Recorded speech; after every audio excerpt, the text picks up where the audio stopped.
Hey guys, this is Brian from Bald Guy Side. If you are looking to do some remote teaching or know that you're going to have to do that and you're wondering what kind of gear you need, this video is for you. So let's get into it.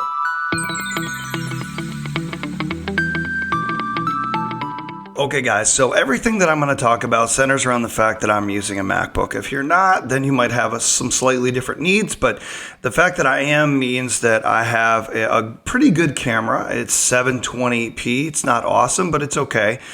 So I've supplemented that by shooting from my iPhone and also from another camera, which I'll get to in a minute. The software that I'm using to edit the videos is called ScreenFlow. It's for Mac only, but it allows me to do a combination of normal video editing, but it also allows me to do some animation. It allows me to do screen capture, all sorts of stuff. So ScreenFlow, awesome tip for those of you that are Mac owners. The other thing that I'll get into here, I mentioned the camera a second ago. Almost everybody that has a modern cell phone has a 4K camera. So I'm shooting on an iPhone 8. It's old, but it's got a 4K camera and it's darn good. So every once in a while, I will shoot from the camera on my MacBook. And so when I do that, I actually have this stand. It's just a very simple DJ stand. I got it on Amazon for about 20 bucks. And I'll do that because I'll use my MacBook Pro as a teleprompter. There's a free website out there. Just take your script, copy, paste it in there, set your timings, and you're good to go. So I'll put a link to all this stuff down in the description. And that leads me to a quick disclaimer. Everything that I put in the description is an affiliate link, okay? So what that means is it's not going to cost you any more money, but it will help support me in upping my gear so I can do a better job at creating these videos, remote teaching, all that good stuff. So anyway, links to all this stuff will be in the description. You don't have to use them, but if you want to help me out, that'd be great. If not, I hope you rock it anyway. So the camera, I decided to go with a GoPro Hero 8 Black. Just came out this year and I opted for the media mod, and I'm going to tell you why. Number one, it is not the best camera for what I'm doing, right? So the best camera would be like a mirrorless, crazy expensive, interchangeable lenses. I decided to go with this camera for a couple reasons. One, it does everything that I want to do, even though it may not be awesome at all of those. So the GoPro allows me to go out into the field. I went on a hike and shoot some ecology videos. Awesome for that. If I want to do like open shutter, long exposure of the stars and catch a meteor shower, it's awesome for that. It's great. It shoots 4K video. It does slow-mo. So if I'm doing a science demonstration, it does that. And so I can do 240 frames per second and slow it down and show what's going on. So this was kind of a jack of all trades for me. So it worked for me. Now the media mod is an integrated shotgun mic on the front and back.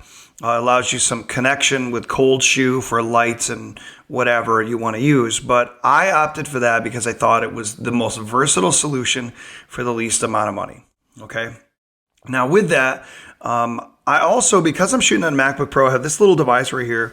And this guy was awesome. So when I upgraded to this computer, I didn't know that everything was USB-C and they had done away with a lot of ports from my old like 2014 MacBook Pro. And so this little guy got on Amazon. It preserves the two USB-C ports, but it has an old school USB. It has SD card reader, micro SD, and HDMI. This thing was a lifesaver, okay? So there's that. On the sound end of things, I'm using this microphone, which is on a boom. It's made by Fifine. It's a USB mic. I swapped the cable out for USB-C, so I didn't have to plug it into that thing. But it comes with a normal stand. It comes with this boom, a screen, all sorts of stuff. This thing is amazing for like 75 bucks with the boom. It's about 45 with just the stand. And I had a snowball mic by Blue, and it just wouldn't work with my MacBook. And so this thing, sound quality is amazing for what you pay for. Okay, that's actually a great point as well. So I am cheap, right? So I want the best gear that I can get for the lowest price. So as I said, I didn't pay a lot for this mic, but that's something that I think fits the bill for those just starting out, whether it's on YouTube or you're a teacher trying to get started in your classroom. So I can't remember the guy's name who coined the phrase gas. Like when you first start, you're going to want to get gas and don't. And what that stands for is gear acquisition syndrome. So you want to get the best stuff And yes, you do, but you also want to be budget conscious. We don't know how long this is going to last as teachers unless you're doing this as a side gig like I am. So here's the deal. Besides the microphone, which comes with the little stand and the boom and all that great stuff, I also have this drawing tablet here that I had for quite a while. I just updated the firmware and it's rocking it. So it's a Huion, Huion. It's a little cheaper version than the Wacom or some of those more expensive tablets. This thing is awesome for when you want to annotate, like right on a website or a slide deck, or I might want to actually handwrite out or draw diagrams or do math problems explaining something that way. Comes with its own little pen that you got to charge up. But this thing is awesome. I do use it from time to time. It's just worth noting, okay? So on the other side of things, I do have a small adapter that's holding my phone right now. It was cheap. I had it. It might have been $15. It just clamps my phone down, attaches it to the tripod, and then I'm off and running as far as the phone goes. There's a couple other things. The lights, obviously, you can't see them right now. They're made by Fiostan, and they are very, very similar to Neewer lights, which are super pricey, or can be. And they're LEDs. I can dial in the color temperature and I can dial in the intensity. And so I'm using those lights for my key light and my fill light, but also for the hair light. Ironic, I know. I'm using a small LED bulb in a fixture that I already had in the ceiling, and it comes with a remote, which is pretty cool. I can dial in, that temperature is the same, 3200 Kelvin, not that that matters, but as these.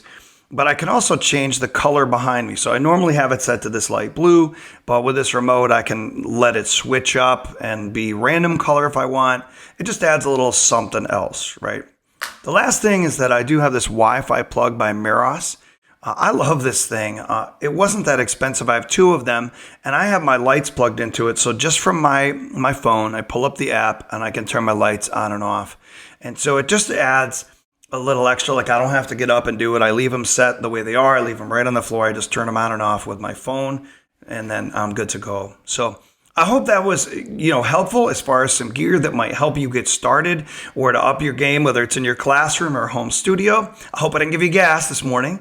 And I just really wish you guys all the best of luck. Rock it this year with your students. Make a difference. Make a connection. And I will see you next time.